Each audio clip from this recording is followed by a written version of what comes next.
दोस्तों, आपने अक्सर देखा और सुना होगा कि छोटा भाई अपनी बहनों की जान होता है। लेकिन क्या हो जब हवस और शारीरिक संबंध बीच में आ जाए? क्या तब भी बहन के लिए अपना भाई जरूरी होता है? दोस्तों, अवैध संबंध की ये कहानी आप सभी को झकझोर कर रख देगी। आप सोचने पर मजबूर हो जाओगे, क्या ऐसा भी हो सकता है? घटना को पूरा जानने के लिए वीडियो को जरा सा भी स्किप ना करें। नमस्कार दोस्तों, आज की ये घटना उत्तर प्रदेश के बरेली की है। ये कहानी एक लड़के की है जिसका नाम प्रीति है। प्रीति की उम्र अभी 16 साल है। प्रीति के घर में उसके माता पिता और एक 8 साल का छोटा भाई है। प्रीति 12वीं कक्षा में पढ़ती है। उसी दौरान एक लड़के से उसकी मुलाकात होती है जो अक्सर उसके स्कूल के बाहर खड़ा रहता था। और एक दिन वो लड़का प्रीति के पास आता है और प्रीति से अपने प्यार का इजहार करता है।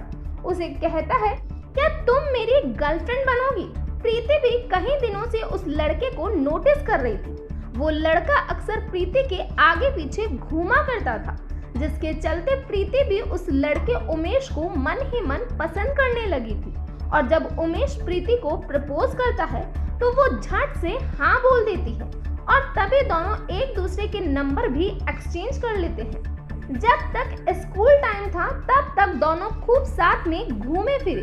दोनों ने फिजिकल रिलेशन भी बनाए। लेकिन अब प्रीति की स्कूल पूरी हो चुकी थी और उसके पिता उसे आगे नहीं पढ़ाना चाहते थे। लिहाजा अब प्रीति घर में ही रहने लगी। लेकिन दोनों फोन के माध्यम से जुड़े हुए थे। दोनों घंटों बातें किया करते थे। एक दिन प्रीति के पूरे परिवार को किसी रिश्तेदार की शादी में जाना था। तभी प्रीति अचानक ही तबीयत खराब होने का बहाना बना लेती है और कहती है, मम्मी मेरी तबीयत ठीक नहीं है, आप पापा के साथ चले जाओ, भाई को मेरे पास छोड़ दो। माँ बाप बच्चों को घर में ही छोड़कर शादी को अटेंड करने चले जाते हैं।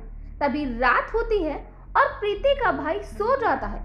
करीब 1 बजे प्रीति अपने प्रेमी उमेश को घर बुला लेती है और उससे संबंध बनाती है।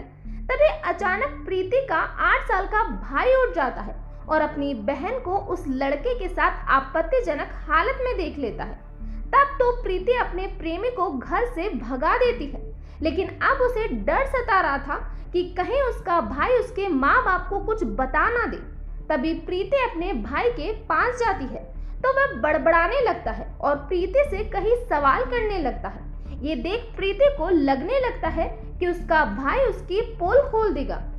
प्रीति को कुछ समझ नहीं आता। सुबह होती है लेकिन उसका भाई लगातार सवाल पर सवाल कर रहा था।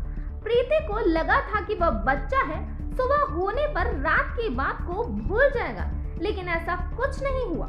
लिहाजा अब प्रीति अपने भाई की हत्या करने की सोचती है और एक बहन अपने ही भाई के सिर पर बड़े पत्थर से वार कर देती है, जिससे वो वहीं दम तोड़ देता है। जब घर वाले आते हैं तो प्रीति बहुत ही नाटक करती है, लेकिन पुलिस की छानबीन में सब कुछ बाहर आ जाता है। तो ये था पूरा मामला। इस घटना के बारे में आपका क्या कहना है, प्लीज कमेंट बॉक्स में बताइए। तो आज के लिए इतना ही। Thank you.